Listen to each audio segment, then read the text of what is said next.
Okay, well, welcome everybody. My name is Ryan Huppert, and we are here in Grand Rapids, Michigan.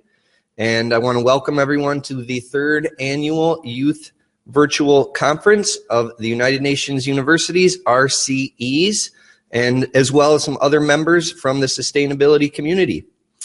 We are here at Grand Valley State University, and I would like to just take a moment to thank Grand Valley, especially our technical coordinator, Vince St. Germain, who has made this all possible with this wonderful technology. So thank you all for being here today.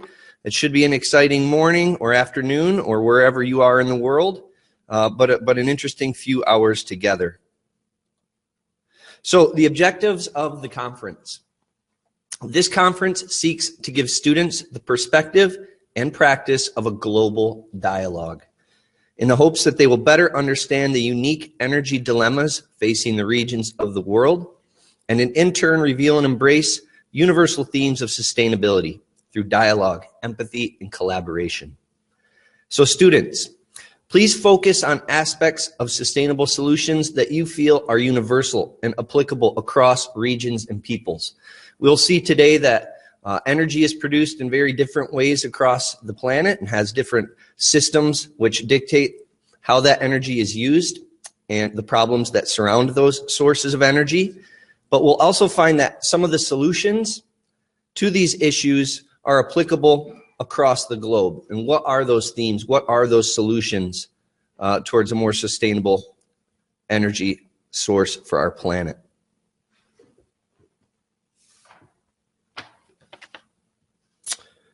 All right, so students, I think this goes without saying, but I want to be clear about it.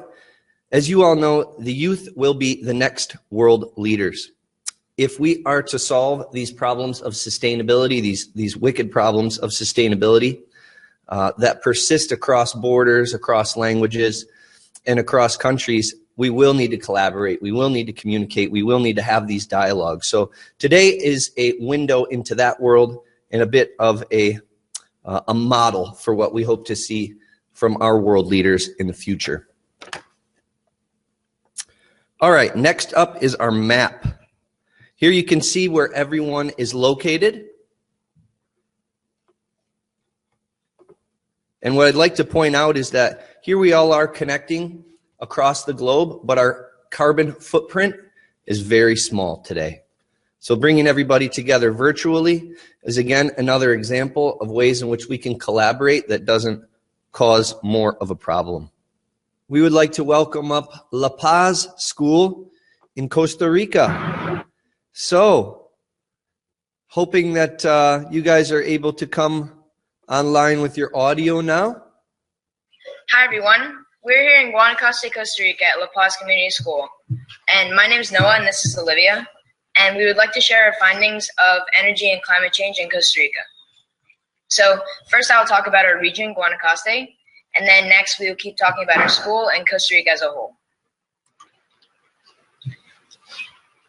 So firstly, Guanacaste is a tropical region in northwestern Costa Rica. It contains mostly dry tropical rainforests.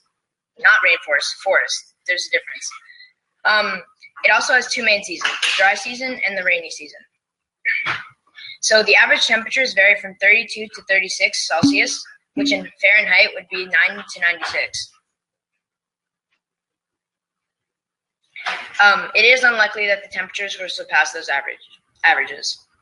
Guanacaste is full of wildlife and warm water beaches that are populated with people from all over the world. And that means that tourism is also a big part of Guanacaste. In fact, most Costa Rican jobs rely on tourism.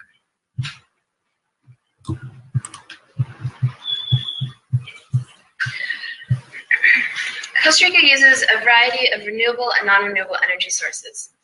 Three main sources include fossil fuel, which is a non-renewable source, geothermal energy, and hydroelectric energy, which are both renewable sources. Renewable energy is energy created from natural resources. For example, wind, sun, and water are all generated again and again to produce renewable energy. Non-renewable energy is energy created using sources found on Earth in limited amounts. For example, fossil fuel, gas, coal, and oil. Depending on the source of energy production, there can be different amounts of contribution to global climate change. One example of a non-renewable source is fossil fuel. Fossil fuel is a non-renewable energy source because it uses carbon-based fuel. When you burn any type of carbon-based fuel, the carbon is converted into carbon dioxide, which is then released into the atmosphere. Carbon dioxide is proven to be one of the biggest causes of climate change because it is a gas that is not only transparent to the light from the sun, but also absorbs the infrared radiation or heat transmitted onto the Earth from the sun. This traps the heat in Earth's atmosphere, affecting climate change greatly. Secondly, geothermal energy is one of the more renewable energy choices.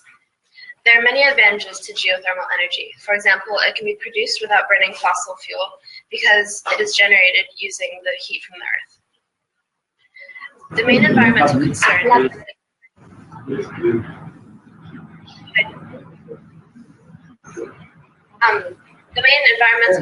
is the release of nitrogen sulfide, which is a gas that smells like rotten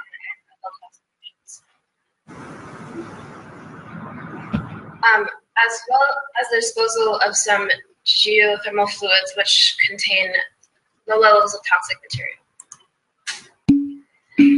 Hydroelectric energy is produced using the movement of water, which makes it one of the more renewable energy sources. This is because it releases one of the lowest amounts of greenhouse gases into the atmosphere. One of the downsides of hydroelectric energy is that when dams are not well built, they can affect the ecosystem in the water, for example, the fish and the plants. Costa is the second largest province in Costa Rica and has very powerful resources for renewable energy, including solar, wind, and geothermal. Approximately 90% of its electricity is clean. Costa Rica gets most of the electricity from hydroelectric plants. Volcanoes, rivers, mountains, and other natural resources are suited for producing clean power. And according to Costa Rica Ministry of Environment and Energy, 73% of energy is from hydroelectric, 13% is from geothermal, and 4% is from wind turbines.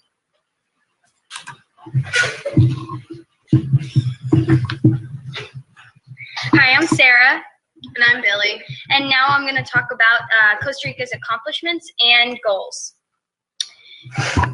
Now, in Costa Rica, in 2015, we worked off of solely renewable energy for 94 consecutive days.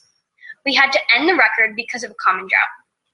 Costa Rica is planning to add more hydroelectric, geothermal energy, and wind power plants by 2017. And we plan to even become carbon neutral by 2021. The main energy companies of Costa Rica, such as Costa and Instituto Costarricense de Electricidad, or ICE, are trying their very best to increase the amount of sustainable energy resources. They don't want to use fossil fuels because they are bad for the environment. Some of the projects to increase the amount of sustainable energy, as I said before, are wind turbines and solar panels. Wind turbines.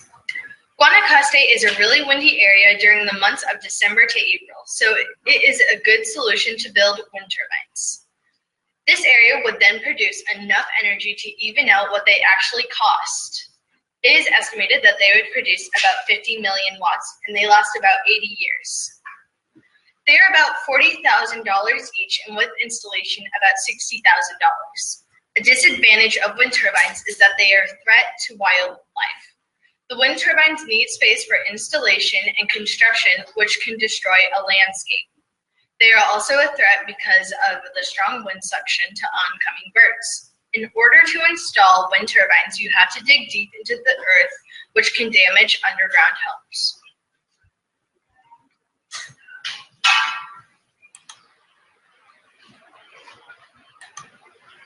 Solar panels. Costa is near the equator, so therefore it receives a lot of sunlight. Unlike wind turbines, solar panels have a low environmental impact. The government of Costa Rica is unable to install solar panels because they are too expensive. They vary between the prices of $5,000 to $9,000, including installation. Solar panels require regular maintenance. Needed upgrades to existing electrical systems would be very expensive. To date, ICE has not yet improved the systems to the point that electricity created via solar panels can be sent back to the electrical grid.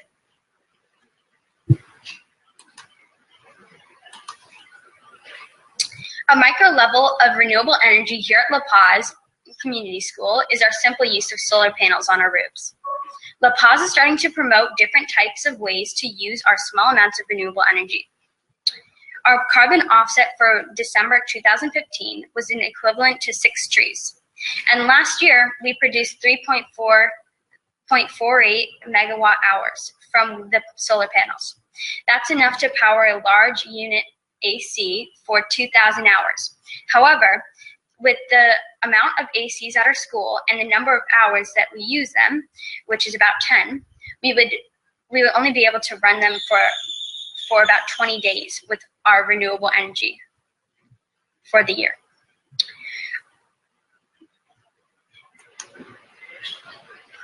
According to our calculations, to work completely off of sustainable energy, we would practically need to cover our roofs with solar panels. We have only covered the amount of the roof inside the green circle. The amount of renewable energy we can expand to is tremendous. We aren't running off of complete solar-powered sustainable energy, which would cost somewhere around $150,000, and we would need about 20 to 25 times the amount of solar panels that we have now. To pay off this money would take 8 to 10 years at our current rate. There are many obstacles we are trying to overcome to make our goals possible. For example, some renewable energies are expensive for individuals to afford on their own. Many need government subsidies. Clean energy may reduce profits for corporations, especially those that sell or distribute energy from fossil fuels. Energy price increase can lead to public outcry and anger. Some people fear that sustainable energy might increase the cost, except short-term increases can lead to long-term savings. Renewable energy is not as reliable as fossil fuel. For example, solar panels don't work on very cloudy days, or wind turbines don't work on very calm days without wind. In conclusion, Costa Rica is a very clean energy producer and consumer. Having the main energy production consists of geothermal, hydroelectric, and fossil fuel energy.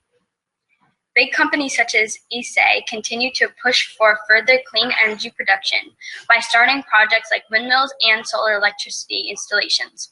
Our most recent achievement was to go for 94 days with using only renewable energy sources. Costa Rica hopes to continue making clean energy choices in the future, and though it's only a small country, the people in it hope they are making a difference by using clean energy to help to stop or help postpone global warming. Thank you.